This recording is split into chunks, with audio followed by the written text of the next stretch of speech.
Meus irmãos, bom dia. A graça e a paz do nosso Senhor, Salvador Jesus Cristo. Felizes por mais um dia do Senhor, mais um dia que Ele nos dá para conhecermos mais o Seu santo nome, para desfrutarmos da comunhão com Ele e também uns com os outros.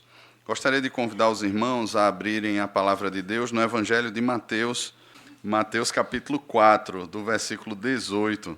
Até o final do texto do capítulo 4, que é o versículo 25. Diz assim a palavra do Senhor. Caminhando junto ao mar da Galileia, viu dois irmãos, Simão, chamado Pedro, e André, que lançavam as redes ao mar, porque eram pescadores. E disse-lhes, vinde após mim, e eu vos farei pescadores de homens. Então eles deixaram imediatamente as redes e o seguiram.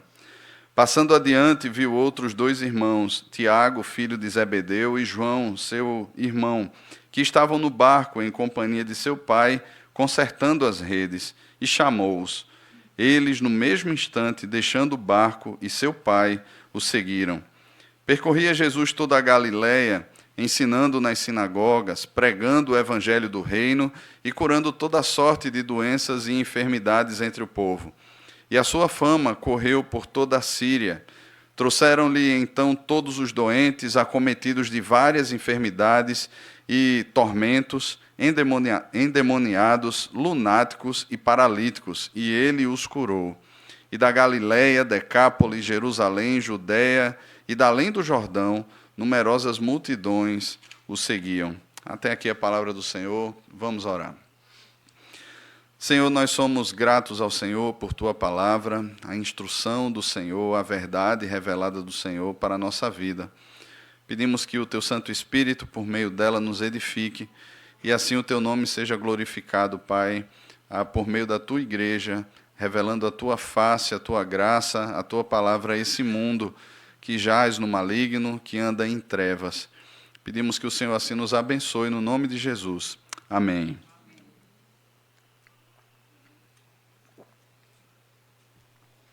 Para você, qual foi a melhor seleção brasileira de todos os tempos? A de 70? Eu vou dizer para você que a que me marcou, na verdade, foi a de 94. Aquela seleção, sem dúvida, me marcou, afinal de contas, foi a seleção que levantou o tetracampeonato, ou trouxe o tetracampeonato para o Brasil. Foi emocionante. Eu era adolescente, me lembro bem, e eu lembro que nas últimas, quando o Brasil avançava, né, foi colocado uma TV, na época era enorme, de 29 polegadas. Aquilo para nós era um monstro naquela época. O tubo de imagem era tão grande que precisaram ser colocadas ali umas 4 mesas para conter aquela TV. E descia todo mundo do prédio, os pais desciam, né, e era aquela algazarra, aquela festa lá no prédio. E eu lembro que o teto da garagem do prédio era pouco mais baixo que esse teto aqui que nós temos.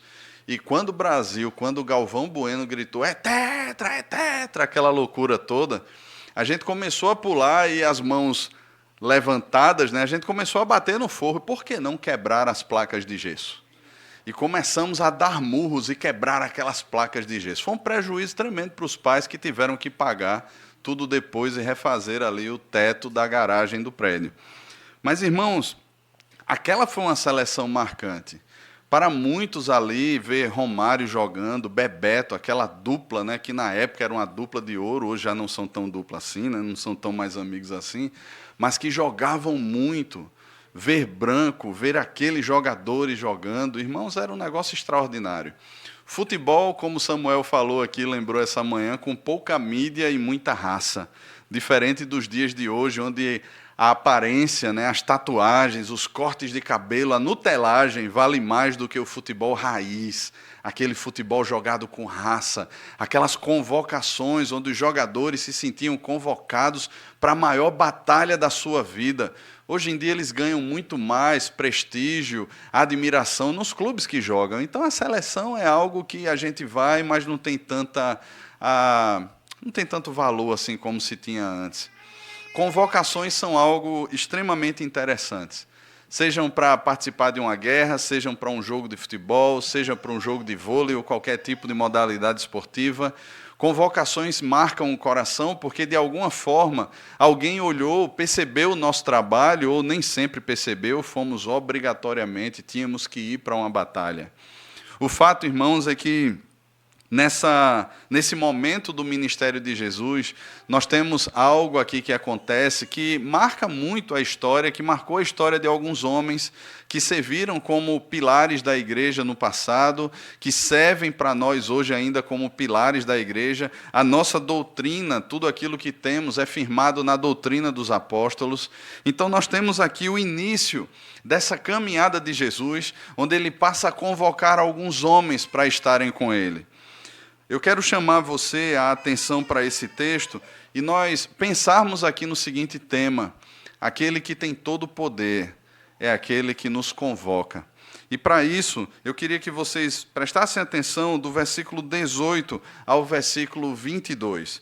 Veja alguns aspectos contidos aqui nessa primeira seção do texto. Jesus caminhava junto ao mar da Galileia, e aqui aparentemente nós temos Jesus passeando, é como se Jesus não estivesse fazendo nada.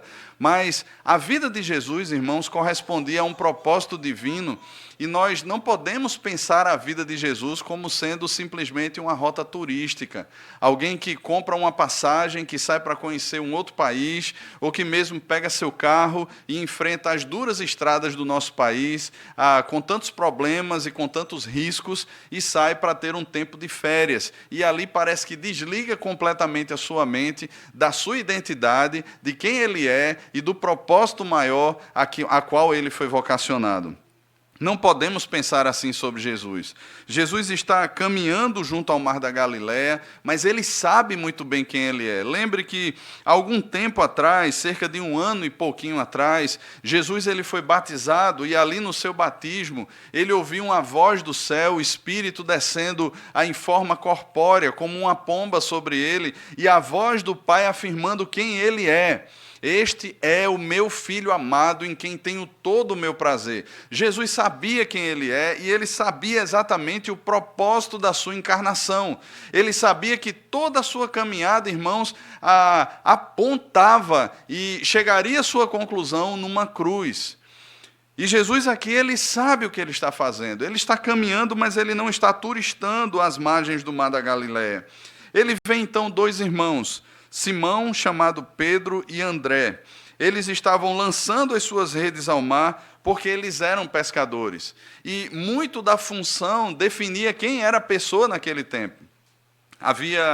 Existe uma escola, né, um tipo de instrução que é dada sobre o judaísmo daquela época, e muitos filhos eram instruídos desde cedo a decorar a Torá, a decorar toda a Escritura, e aqueles que iam passando, à medida que passavam os estágios, e que assimilavam não só toda a Escritura, mas que assimilavam também a própria escola rabínica presente da época, aqueles ali se tornavam futuros rabinos. Mas muitos deles eram reprovados ao longo do caminho, ou porque não conseguiam memorizar toda a Escritura do Antigo Testamento, né? Então, há 39 livros, ou porque não assimilavam com exatidão a visão daquele rabino que lhes ensinavam, e eles voltavam para casa para cumprir as tarefas, assim como seus pais. Então, muitos voltavam para ser pescadores, outros para serem carpinteiros, e outros para fazerem e seguirem as profissões dos seus pais. Nesse sentido aqui, nós temos Pedro lançando as redes junto com seu irmão André. Eles estavam cumprindo a sua profissão normal, estavam vivendo a sua vocação normalmente, eram pescadores. Eles estavam trabalhando. Não eram pessoas que estavam desocupadas, não eram pessoas que não tinham alguma coisa para fazer, ou não tinham como trazer o alimento para casa, não eram pessoas que estavam vagando pelas ruas, mas eram pessoas que estavam trabalhando. Ainda que dentro desse processo, muito provavelmente eles tenham sido reprovados por alguma escola rabínica, eles estavam lá cumprindo algum tipo de vocação. E isso é bíblico, irmãos. Deus quando criou todas as coisas, Deus estabeleceu o ser humano dentro de mandatos, dentro de ordens, dentro de ordenanças, dentro de uma estrutura que deveria funcionar, que deveria então glorificar o nome dele. E essas estruturas é o trabalho faz parte dessas estruturas. O trabalho não foi um mal que surgiu após a queda, após Gênesis capítulo 3. O trabalho foi instituído por Deus desde a criação. Adão está trabalhando antes da queda, e o Senhor está visitando o homem na viração do dia e está vendo como o homem trata o trabalho, como o homem obedece ao Senhor e reflete a palavra e a vontade do Senhor no seu trabalho. O trabalho não é um problema em si. O trabalho foi dado por Deus para que, por meio do nosso trabalho, nós glorificássemos ao Senhor. E é interessante porque passamos a pensar muitas vezes que o nosso trabalho ele é completamente desassociado da nossa fé. Uma coisa é o que nós fazemos aqui domingo após domingo. Uma coisa é o que eu faço dentro de uma estrutura ministerial. Uma coisa é o que eu faço quando eu estou aconselhando alguém, quando eu estou trabalhando em alguma coisa dentro daquilo que nós entendemos ser igreja. Outra coisa é o que eu faço lá fora. Então, o que eu faço aqui deve ser feito para o Senhor. O que eu faço lá fora é feito para quem, irmãos? Muitas vezes a gente vai olhar e vai dizer assim, não, o que eu faço lá fora eu faço para o Senhor também. Mas será que isso é verdade? Porque, irmãos, se for para o Senhor de fato, nós refletiremos o caráter, a bondade, a justiça, a santidade de Deus naquilo que nós fazemos, seja lá o que for. Nós trabalharemos no mundo e, ao mesmo tempo, não nos sujeitaremos a todos os processos e a própria visão de mundo que está imposta dentro do trabalho e que é impregnada por uma visão de mundo extremamente secularizada, mundanizada e diabólica. Nós não nos submeteremos a tais expedientes. Então, o nosso trabalho, de alguma maneira, será regido por aquilo que é vontade do Senhor. O nosso trabalho será regido por aquilo que é a palavra do Senhor. Logo, meus irmãos, não é lucro a todo custo, não é promoção a todo custo, não é qualquer tipo de contrato, ou qualquer tipo de conchavo, ou qualquer tipo de assinatura, ou de afirmação naquilo que o Senhor condena. Nós não caminhamos de acordo com como esse mundo caminha. E assim caminhavam Pedro e André, o seu irmão. Eles estavam pescando, eles estavam desenvolvendo a sua vocação. Eles não estavam fazendo nada que fosse contrário à Escritura ou nada que fosse contrário à lei. Eles estavam servindo na sua vocação. No entanto, Jesus está passando pela praia. E Jesus observa aqueles dois irmãos que estão trabalhando, estão cumprindo a sua vocação. E Jesus os chama. Jesus olha para eles e diz, vinde após mim, e eu vos farei pescadores de homens. Note que o trabalho continuará sendo o mesmo, mas o que muda é o tipo do peixe. Eles continuarão pescando, só que agora pescarão um peixe diferente.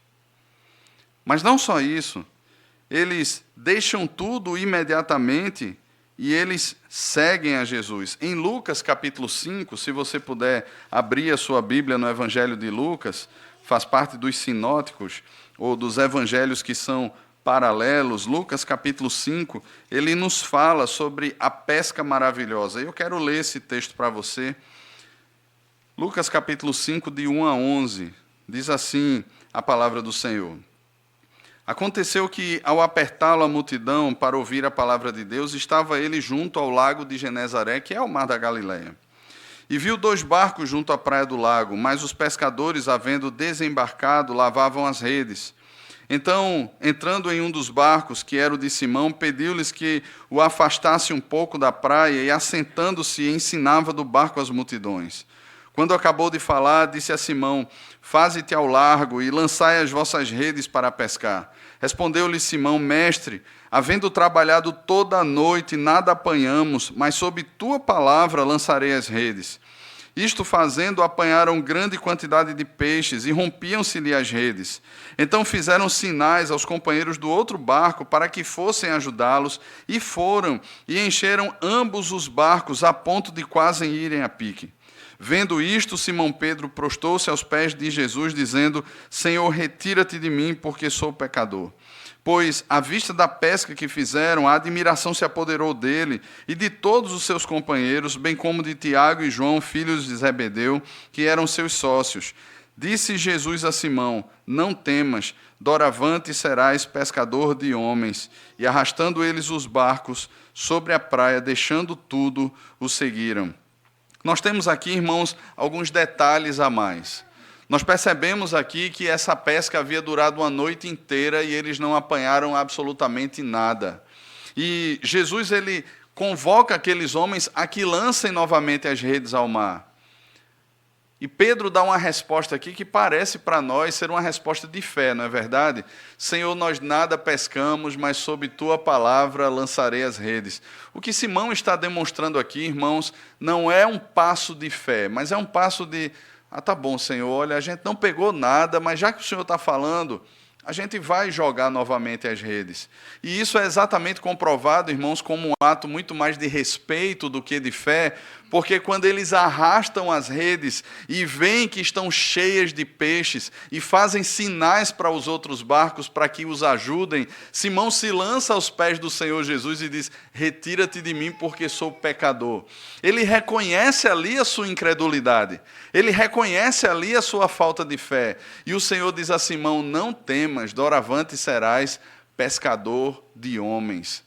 E é exatamente isso que está acontecendo aqui. É essa vocação que está sendo feita de maneira muito específica a Simão Pedro. Ele está sendo chamado não mais a pescar peixes, mas a ser retirado daquele seu chamado, daquela sua vocação, que era lícita e honrada, para um serviço que era completamente diferente. A seguir o Senhor Jesus dentro de uma proposta totalmente diferente. Era uma vocação específica, tinha a ver com algo que mudaria não apenas o seu coração, não apenas a sua vida, mas mudaria toda a estrutura da sua família, mudaria toda a estrutura da sua vida, a forma como as pessoas passariam a conhecê-lo, a forma como ele passaria a viver, não seria mais como um pescador de peixes no mar da Galileia. Eles deixaram as redes imediatamente. Isso aqui demonstra prontidão, irmãos. Eles prontamente atenderam à vocação do Senhor Jesus. Deixaram tudo e o seguiram. A caminhada de Jesus prossegue. Passando adiante, viu dois irmãos, Tiago, filho de Zebedeu, e João. E no texto de Lucas, nós percebemos que esses dois eram sócios de Simão Pedro. Eles não estavam naquele momento pescando, mas eles estavam consertando as redes. E Jesus também os chamou. Então eles, no mesmo instante, deixando o barco, deixando seu pai, o seguiram. Irmãos, aqui a gente percebe tanto essa prontidão quanto a determinação em seguir ao Senhor Jesus. A gente percebe na vida desses homens que não tinha a ver apenas com o trabalho, mas principalmente com aqueles que o chamavam. E pensando aqui em uma aplicação para nós, talvez diferente deles, nós não tenhamos aqui um chamado para ser apóstolos, até mesmo porque não existem mais apóstolos nos nossos dias. Talvez não tenhamos aqui pessoas com um chamado específico para o ministério pastoral, ou até mesmo tenhamos. Talvez você não seja chamado a deixar tudo, a ir para um outro país como missionário, ou talvez você seja. Mas o fato, queridos, é que deve haver no nosso coração, seja para uma vocação específica dentro de alguma área ministerial, ou para o nosso trabalho, aquilo que nós fazemos, e muitas vezes identificamos como sendo não feito para Deus, mas feito muito mais para nós, e pensamos muitas vezes como o mundo pensa a vocação. Olha, é o meu ganha-pão. O que é que pode dar mais dinheiro? O que é que eu posso fazer mais para que eu, de repente, venha a dar um padrão melhor para a minha família? Onde é que eu posso me engajar? Seria um concurso público? Seria isso, aquilo, outro? E a nossa visão é muito mais limitada a, de repente, aquilo que o trabalho pode nos dar em termos de ganho. E isso é um olhar, irmãos, extremamente secularizado. Porque conquanto tiremos o nosso salário do nosso trabalho, e isso é biblicamente ilícito, Nós não podemos olhar a nossa vocação no mundo, a nossa vocação no nosso trabalho como sendo algo apenas para isso, porque essa é a maneira como qualquer homem que não conhece a Deus olha. Quando nós dispusermos de fato o nosso coração a servir ao Senhor Jesus, atendendo a sua vocação, meus queridos, a forma como nós enxergamos a segunda-feira, ela mudará. A forma como nós enxergamos o nosso trabalho, ela mudará. A forma como nós enxergamos, irmãos, todas as coisas mudará. Talvez você esteja assentado no banco das faculdades, ou mesmo na escola ainda, ou no seu trabalho. Queridos, nós precisamos ter uma visão de que estamos servindo a Deus nesses locais. E não só pelo nosso testemunho. Não é só fazendo as coisas como qualquer outra pessoa moralmente faria, em termos positivos da moral, né, e da ética, do trabalho, fariam. Não. Nós estamos ali, irmãos, com um propósito, que é anunciar as grandezas, as belezas, as riquezas daquele que nos chamou das trevas para a sua maravilhosa luz. E aí, de repente, você diz assim, olha, mas você não conhece o meu contexto de trabalho. Eu não posso pregar a palavra de Deus ali. Meus irmãos, é claro que nós podemos.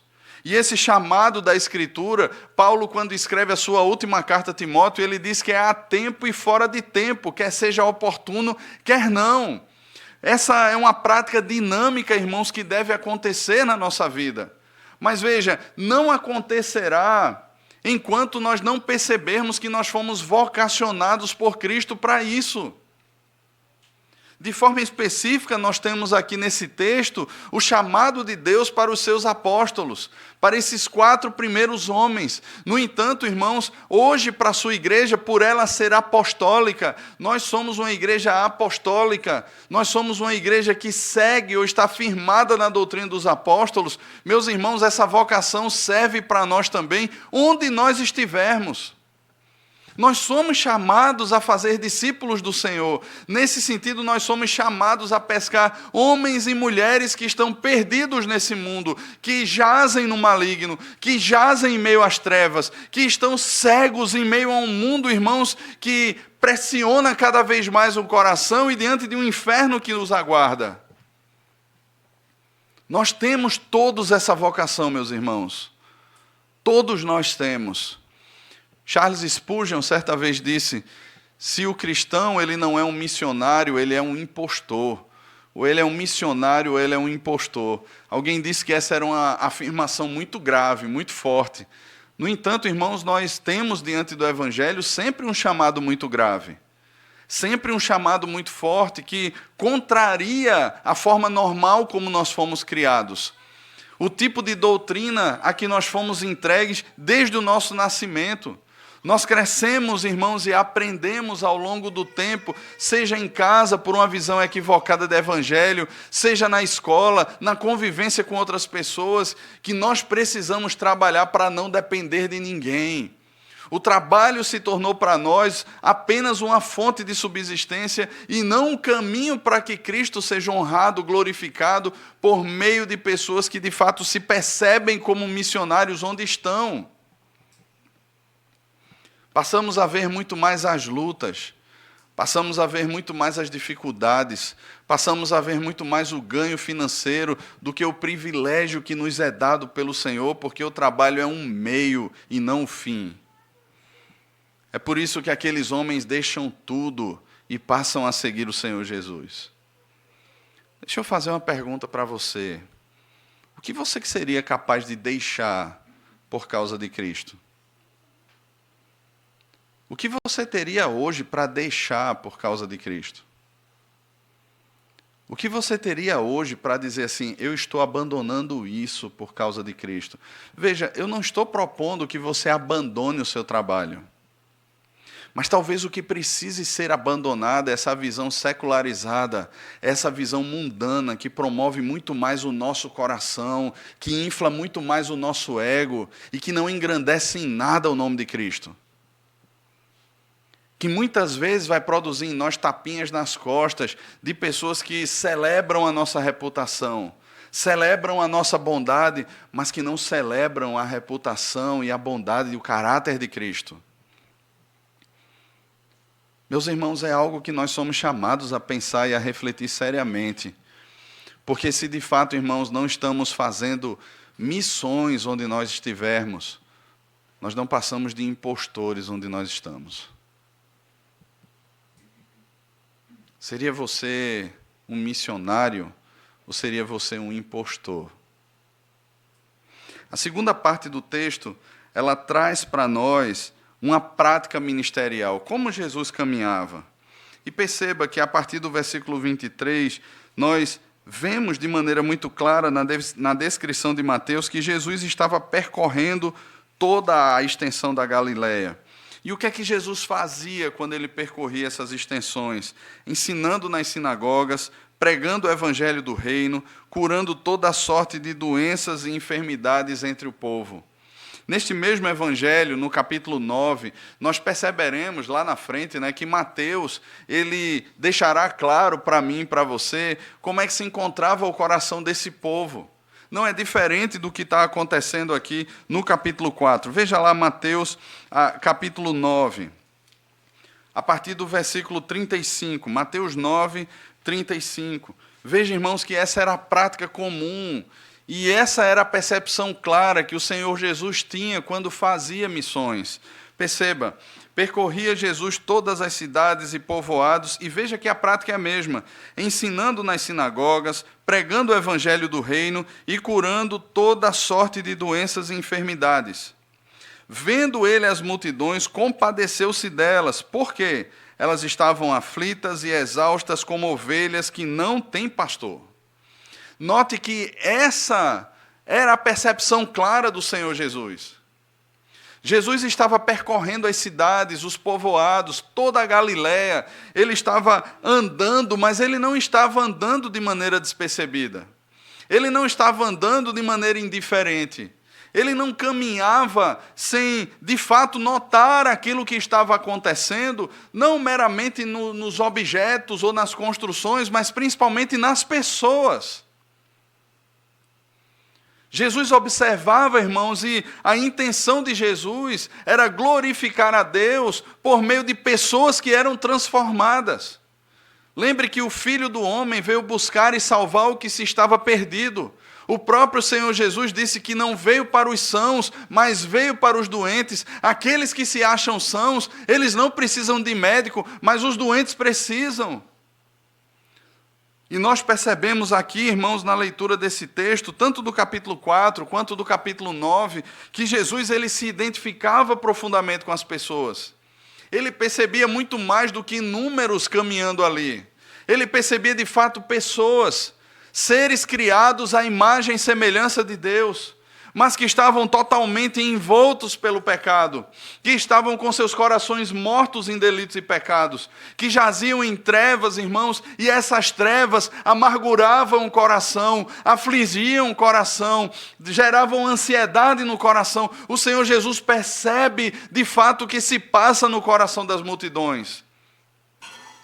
Ele não olha como um artista de cima de um palco e vê ali uma multidão com seus celulares ligados e filmando e tirando fotos do seu artista preferido.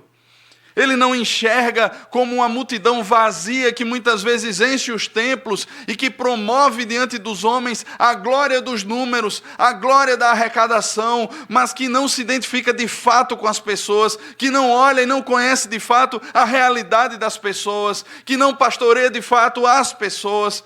Meus irmãos, o Senhor Jesus não é assim. No Evangelho de João, no capítulo 6, isso fica muito claro para nós. Depois daquela primeira multiplicação de pães e peixes, o Senhor Jesus atravessa esse mesmo lago aqui, o lago de Genezaré, o mar da Galileia. Ele atravessa aquele lago, as multidões tomam seus barcos e atravessam também. E eles chegam na outra margem onde o Senhor Jesus estava. E o Senhor Jesus, ao olhar aquela multidão, talvez muitos dos nossos dias pensassem, nossa, quantos seguidores, gente, vamos fazer uma selfie aqui. Olha quantos seguidores eu tenho, eu vou postar no Instagram, eu vou mostrar para as pessoas, eu vou celebrar o número de seguidores que a igreja tem agora. O Senhor Jesus não faz isso. O Senhor Jesus conhece o coração daquela multidão E ele diz assim: olha, vocês não estão me seguindo porque os sinais apontam que eu sou o Messias. Vocês estão me seguindo porque vocês comeram dos pães e dos peixes e se fartaram. Ele discerne muito bem, irmãos, o coração das pessoas. Ele sabe muito bem o que se passa no coração daquelas pessoas. E depois de um discurso muito duro, aquela multidão começa a ir embora. E daqui a pouco ele continua trazendo um discurso duro. Ele vai dizer que quem come da sua carne, come verdadeira comida, quem bebe do seu sangue, bebe verdadeira bebida. E aí o texto de João diz que os seus discípulos já não o seguiam mais. E só os 12 estão ali com ele. E ele olha para os 12 e pergunta: vocês também não vão embora? E Pedro então responde: Senhor, para quem iremos nós? Não é para onde, irmãos. É para quem? Senhor, para quem iremos nós? Só Tu tens as palavras de vida eterna, e nós temos crido e conhecido que Tu és o Santo de Deus. Diferente de toda aquela multidão que não creu nem conheceu o Santo de Deus, Pedro encabeça ali aqueles 12 dizendo: nós temos crido e conhecido que Tu és o Santo de Deus. O que o Senhor tem feito revela quem o Senhor é.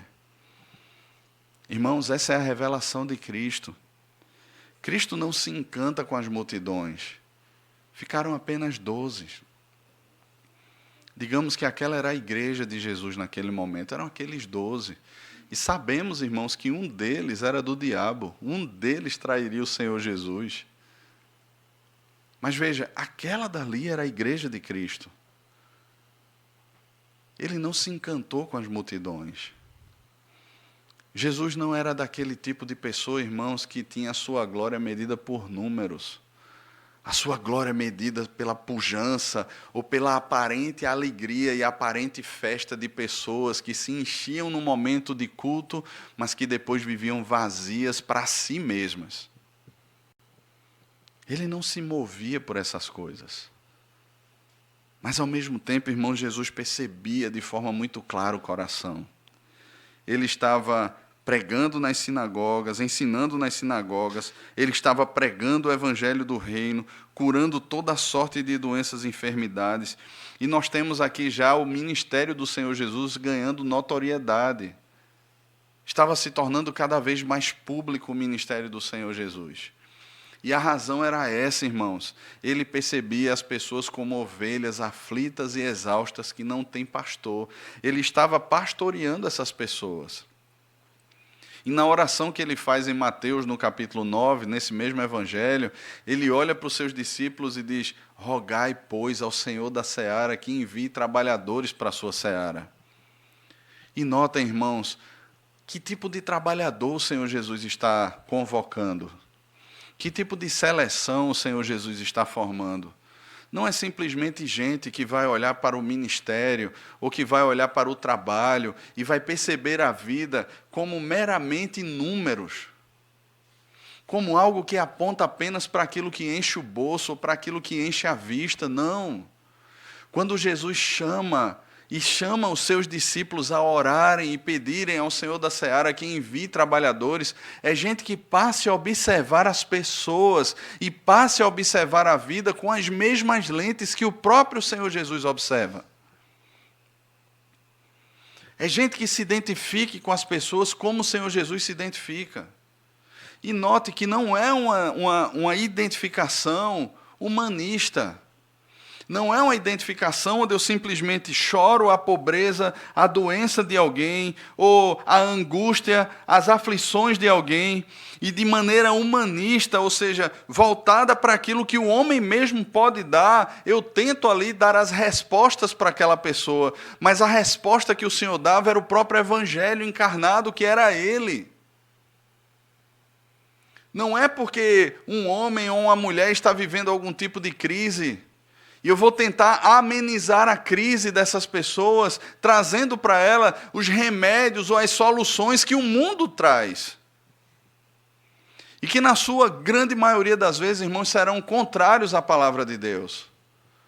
mas é agindo da forma como o próprio Senhor Jesus instituiu, é pastoreando essas pessoas, é instruindo essas pessoas, é anunciando o evangelho do reino, é sendo instrumento, irmãos, de Deus para curar as aflições, as chagas do coração dessas pessoas, e muitas vezes até mesmo orando como igreja, pela cura de pessoas, mas acima de tudo, irmãos, para que elas se dobrem diante do senhorio de Cristo, para que elas sejam apacentadas pelo único e supremo pastor das ovelhas, que é o Senhor Jesus. Jesus, ele percebe as multidões. Ele se identifica com as multidões. O texto do capítulo 9 fala que ele sentia compaixão. E a palavra compaixão, assim como para a cultura ocidental, o centro das emoções é o coração, dentro do judaísmo, o centro das emoções são as entranhas. Quando nós encontramos, identificamos a palavra coração, a gente tem logo na nossa mente aquele símbolozinho do coração, né? E muitas vezes nós pensamos como os gregos, né? Não o coração como a mente, mas para o judeu eram suas entranhas. Havia um sofrimento grande, entranhados, quando eles percebiam o sofrimento, a dor das pessoas. É isso que o Senhor Jesus sente, é uma comoção profunda. As suas entranhas se comovem. Ele sente dores internas quando ele percebe ovelhas aflitas e exaustas, como que não tendo pastor. E aquela comoção, irmãos, aquela dor, não permite que Jesus fique inerte. É como você, no local que você está, ou como eu, no local que estou, nós ouvimos pessoas que estão sofrendo, nós vemos isso claramente. Vemos isso não apenas, irmãos, quando passamos nos sinais da nossa cidade, ou quando vemos embaixo de pontes e viadutos pessoas desabrigadas, mas também entre os mais ricos da nossa cidade. Pessoas vazias, pessoas que tentam preencher o coração com bens materiais, ou com viagens, ou seja lá o que for. Pessoas que olham muitas vezes para o adultério e cobiçam o adultério porque precisam de uma aventura extra, porque precisa de algo para se sentir vivo, porque precisa de algo para parecer que é mais jovem, ou para renovar a sua juventude, ou isso e aquilo outro. Vão por caminhos errados. Meus irmãos, essas pessoas estão em aflição, em angústia, em grande depressão e ansiedade, porque são ovelhas que não têm pastor. E muitas vezes, irmãos, a nossa identificação ou será inexistente ou muito rasa com relação a isso.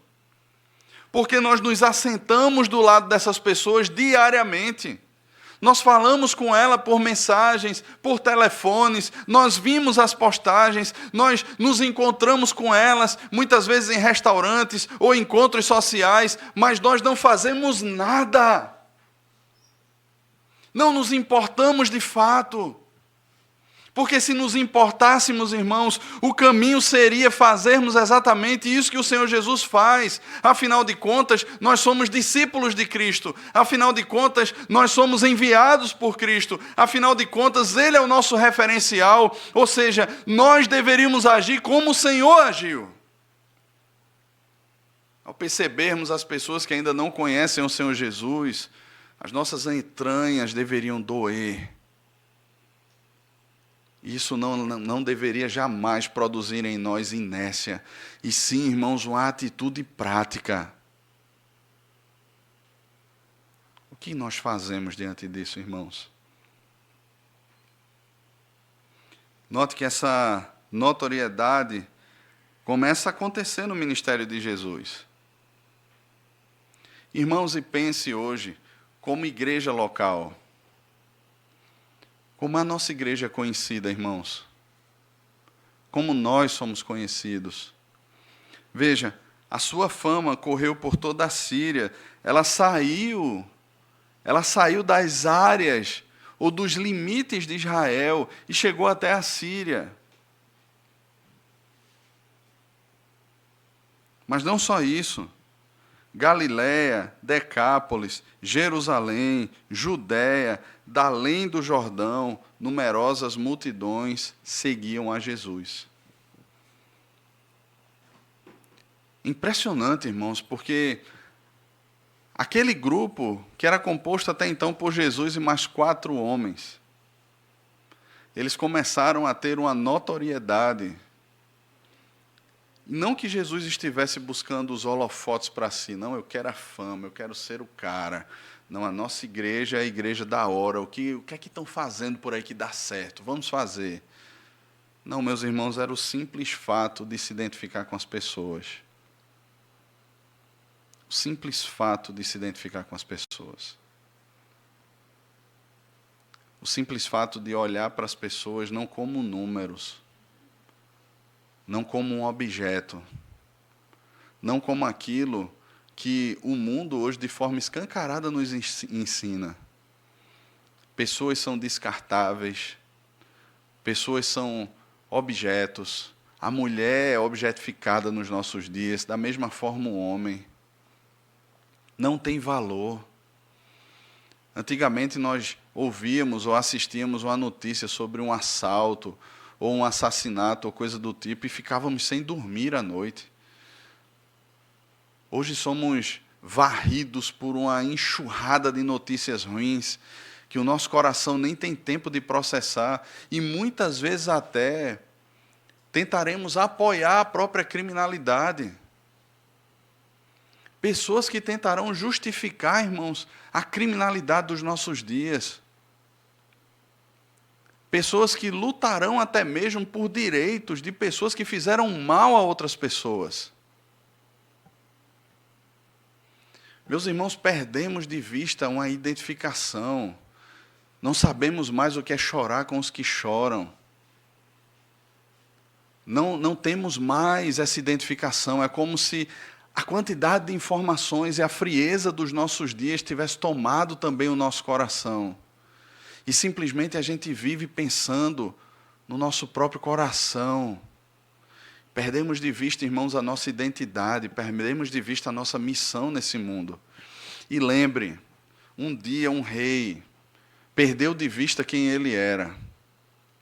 Enquanto os reis saíam para a guerra naquele tempo, esse rei esqueceu da sua vocação, esqueceu quem ele era e resolveu ficar na varanda do seu palácio passeando. Enquanto Jesus passeava, sabendo quem ele era e com propósito, esse rei esqueceu quem era, esqueceu sua vocação e estava simplesmente turistando na varanda do seu palácio. E de repente uma mulher casada se banhava na sua casa. Irmãos, o coração do homem, quando ele esquece, ele perde a sua identidade, ele perde também a sua vocação. E ele não ficará inerte, ele estará entregue a todo tipo de cobiça e todo tipo de pecado. Tenha certeza disso e abra bem os seus ouvidos. Meus irmãos, quando nós não sabemos mais quem somos, nem sabemos mais a vocação que nos foi feita pelo Senhor, quando os cultos se tornam apenas práticas ordinárias, quando a nossa vida é vivida no automático, irmãos, nós estamos a um passo, ou já estamos completamente afundados em pecados que dizemos no passado, afirmamos no passado, jamais praticaríamos. Tenha certeza disso. Tenha certeza disso. Nós passaremos a viver como os maiores depravados dessa terra, como qualquer ímpio, como qualquer mundano vive. Preste bem atenção, porque muitas vezes o abismo está a um passo dos nossos pés. O abismo estará a um passo dos nossos pés. Irmãos, Jesus sabe quem Ele é. Nós sabemos quem somos, irmãos, se de fato, ao olharmos para a cruz, percebemos ali o nosso nome, o sangue de Cristo derramado por nós. E de forma pronta, de forma determinada, deixaremos tudo para segui-lo. Jesus não quer nada mais, nada menos do que tudo. Se Ele comprou a nossa vida, irmãos, Ele comprou todos os nossos direitos. Os nossos direitos são reestabelecidos, foram reeditados agora na cruz de Cristo. Nós somos como ovelhas para o matadouro. Nós estamos lançados como ovelhas em meio a lobos. Mas ao mesmo tempo, irmãos, é por meio desses vasos frágeis que o Senhor revela a sua glória e o seu poder. Assim aprendemos com o Senhor Jesus, meus irmãos. Assim saímos por essas portas para viver o seu evangelho, a sua vontade. E se de repente você não está vivendo assim, se de repente a obediência a Cristo não tem marcado a sua caminhada, os seus passos, hoje é dia de arrepender-se. Hoje é dia de voltar ao caminho. Hoje é dia de alinhar o coração com a palavra de Deus e deixar-se usar pelo Senhor Jesus. Ele não desistiu nem jamais desistirá de você. E o seu amor gracioso, como cordas, sempre serão lançados para trazer você para o caminho dele e para a glória dele.